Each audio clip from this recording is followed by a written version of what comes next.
I even left reviews for my own hot sauce. This one says, "I feel alive again, Sam from Kentucky." It's all completely fake though. Hi, I'm Beryl. I'm a filmmaker turned YouTuber. On my channel, I cook dishes from all around the world, along with my subscribers who submit them to me. And today, I'm gonna show you guys what's inside my fridge. I think a lot of times when people open their fridges, it is a story of the foods that they eat themselves. For me, my fridge is a story of what the world is eating and what the world cares about eating. And so the ingredients in my fridge are obviously quite representative of that. So there's a lot of cool condiments in there. This is Maggi Hot and Sweet. It's like a tomato chili sauce, and it is so good on everything. That's it, just everything. This came to me by way of my husband, who's Indian, and he introduced this to me when we first started dating, and it's just a staple in our house. Chef's kiss, it's so good. My favorite item in my fridge right now is actually something that I honestly just discovered from a video that came out last week. It's this fish pickle. I felt a little bit apprehensive when I first bought it. I was like, great, I'm gonna have like a big jar of this in my refrigerator forever. No. It's so beautiful, like the flavors are balanced. It is really good in sauces and like even to dip things in, like, ugh. The thing that I had the most is definitely hot sauces and or things to add heat to your food. So that includes pickle, Indian pickle especially. So I have all of this. I have some sambals. This is banana ketchup, peri peri, dill pickle hot sauce, classic chili paste, green chili pickle, red chili pickle. 1, 2, 3, 4, 5, 6, 7, 8, 9, 10, 11, 12, 13, 14, 15, 16, 17. That's like a lot of my fridge. I do have a couple of ingredients that I've needed for one recipe, and then I'm kind of stuck with them, for lack of a better term, where I just don't really know what else to do with them.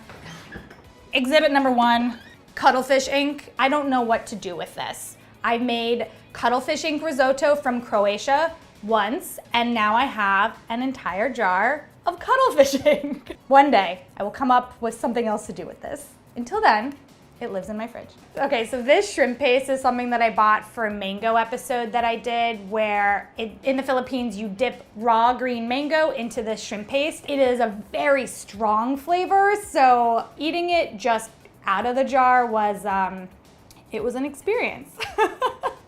Woo! New York City is a really amazing place because you can find a grocery store for nearly every culture. So there is a Filipino market that I like called Johnny Air Market that's down on the Lower East Side. The guys who work there are super nice.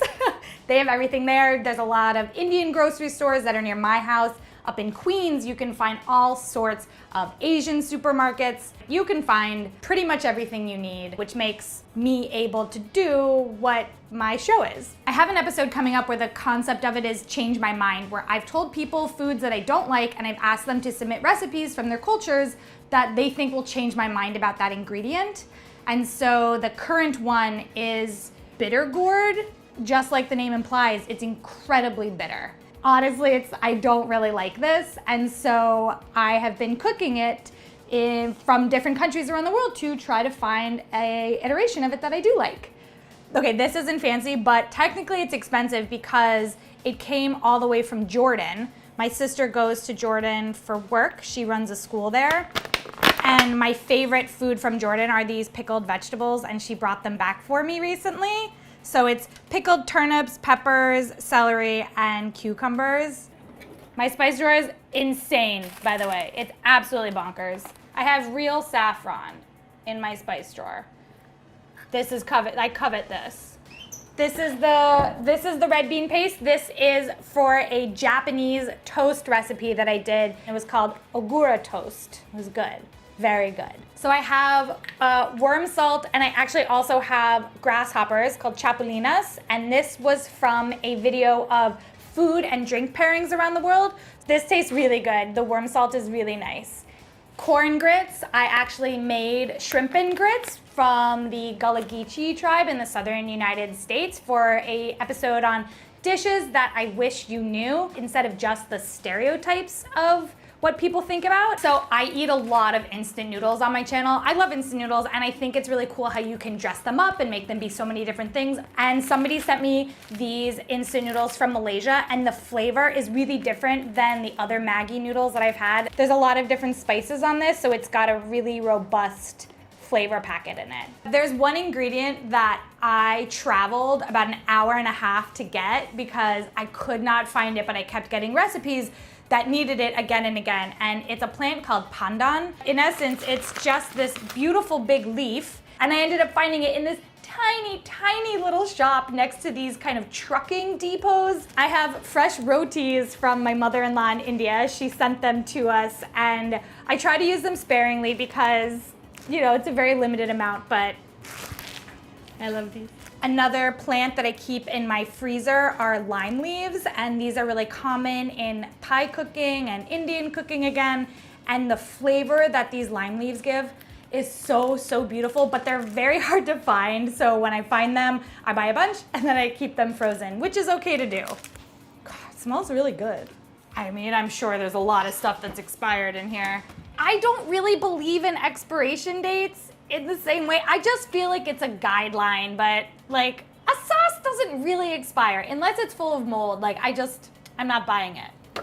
Like, okay, this could be expired. This hot curry paste could be expired. This is old. Okay, this is really old. This is really old. Okay, technically this expired in 2013, but hear me out.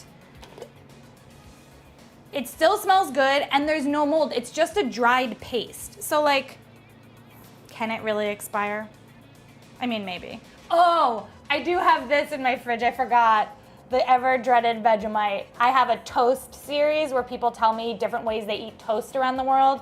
Obviously, Vegemite came up. I used one spread of it and it's just been sitting now ever since. What else are you supposed to do with Vegemite? I thought that maybe I should clean the fridge before you guys came, and then I didn't. I just kind of feel like it is what it is. Here's my fridge, you know, with a big bowl of chilies. I did put them in a bowl. This is one of my favorite things. It's sweet pickled garlic, and it's whole cloves, but it's really, really good. And like, I honestly can eat like 5 or 6 cloves, just like pop them back like a Tic Tac. Like, this is a big clove, right? It's so good. I have this jar of tiny dried shrimp, and it's just in a random jar. So the jar gives no help as to like where these are from. I don't remember what I used them in or how I used them. So if anybody who has seen any of my episodes remembers, please let me know in the comments because I have completely forgotten at this point. These are homemade pickled jalapenos. That's in the very back. But they're almost done because we do eat them a lot. My mom made them for my husband. That's why they're called Rudget's pickled jalapenos. I have a couple interesting pieces of produce in my fridge. For example, green mangoes. These are really popular in a lot of South Asian dishes. This is the pork floss. It is salty and like a dehydrated pork. It also has like a little bit of sweetness. It looks like cotton candy almost, but it's made out of pork. The pork floss is really, really good and definitely not something to be scared of. Like, I'm in my fridge for work. Do you know what I mean? Like, my fridge exists as part of my office, and so I'm in it and I'm interacting with the foods in it all the time. I was a little bit surprised that I had something in there that expired in 2013, because that does feel pretty ancient. I honestly feel quite connected to all of the foods in my fridge because I've used them and I've learned about them in such an intimate way from people that they don't exist just as foods. They exist as part of a story and as part of somebody's culture that I've been invited to learn about. Thank you guys so much for watching my fridge story, and I hope that you feel inspired to try something new or maybe explore a supermarket in your area that you haven't been to. If you want to see more of me cooking with ingredients like you've seen, you can check out my channel. It's just my name, Beryl Shereshewsky. You can even misspell it and you'll probably find me. And don't forget to subscribe to The Spruce Eats to see more videos like this.